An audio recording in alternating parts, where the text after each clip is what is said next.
Make mochi with me. Last time, buchi. And almost same lang naman na yung ingredients and process. Pero ito hindi i-air fryer or ilulubog sa oil. Glutinous rice flour, cornstarch, cream cheese na nabili ko sa Dali. I hope this works well. Wala tayong heavy cream. All-purpose cream, pwede din naman daw to. Again, butter, sugar, and water kasi wala tayong milk.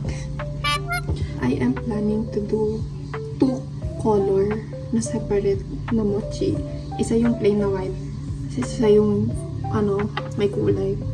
And wala akong strawberry or mango na food color or food flavoring. Ito lang yung meron. But I'm still gonna push for it. Okay. For the glutinous flour, kailangan natin ng 3/4 cup and 1 tablespoon. Your mixing bowl.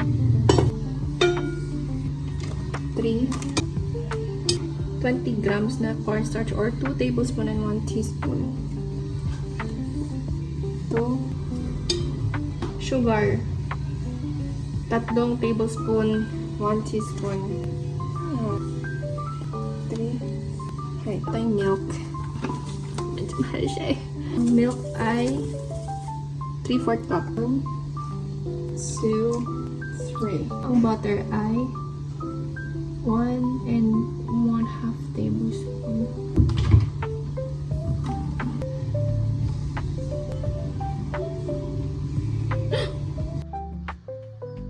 So, hahatiin ko na siya. Titira ako ng lalagyan ko ng food color.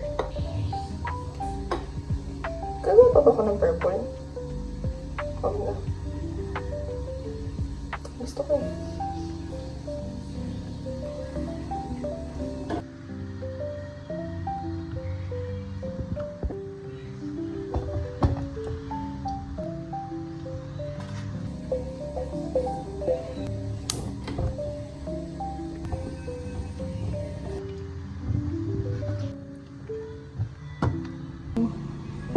Ito na yung una. And since wala tayong rolling pin, alde. Ang lambot. Ang success to guys. And yung lahat naman ng niluluto ko, success naman. May lapses pero edible. Bang!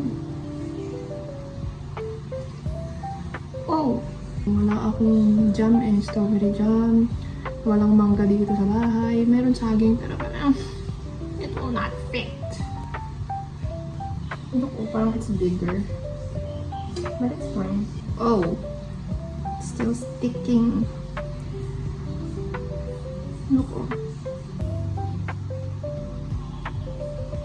Why is it sticking? What if tikman ko to?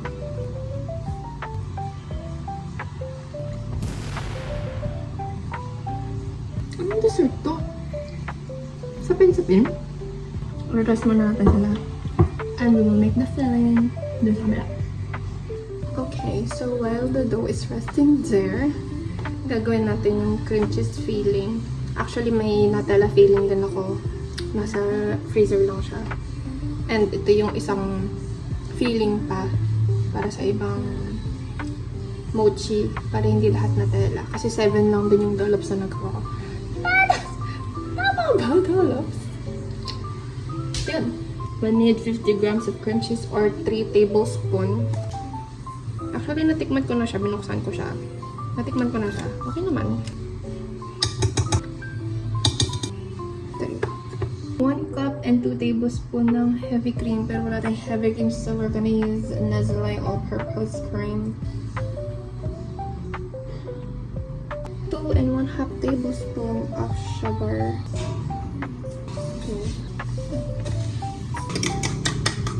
Unang-una wala tayong electric mixer. Pangalawa, ayaw kong gumamit ng whisker kasi parang hindi ko naman goal maging sobrang fluffy nito. Basta ma-feeling ko lang siya.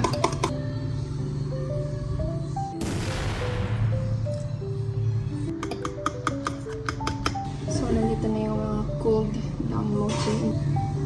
Ito yung mga nuts na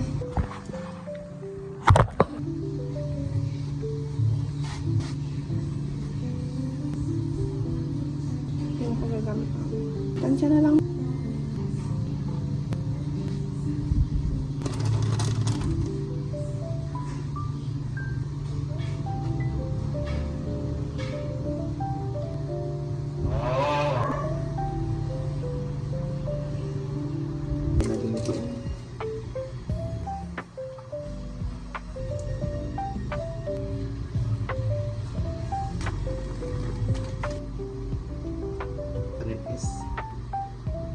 Kaya.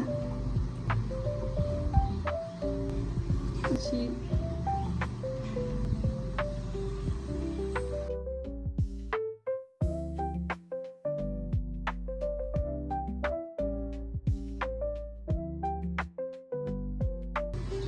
try natin to kung kakayanin.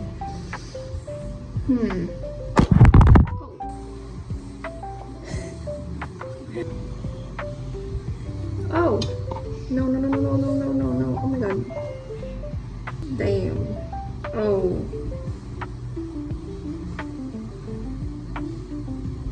It broke. What? Kainin ko na. Sarap siya. Kaso nga lang. Let's try dalawa.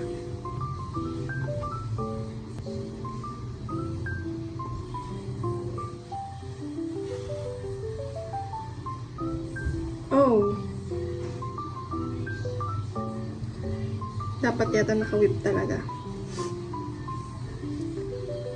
So, we're gonna make another batch ng dough kasi sobrang dami nga ng princess feeling. Tapos, girl, parang 12 minutes. Parang 15 minutes akong nag-whip doon.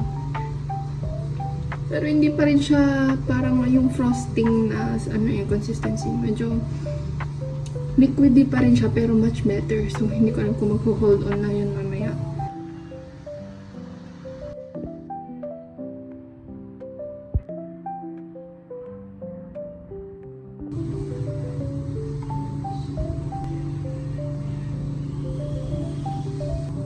We're gonna let this rest for a bit.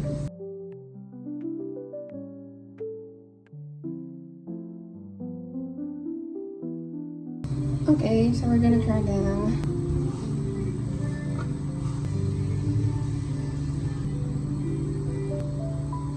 Ooh.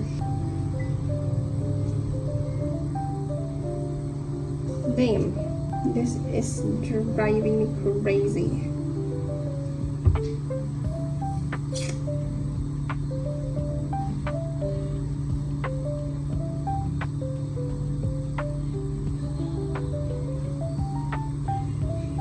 Kasi masyado kong pinupuno. Kaya nabigat.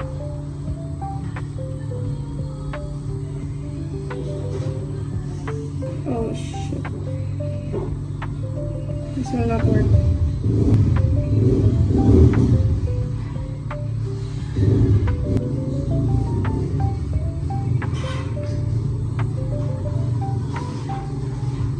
What's wrong with this?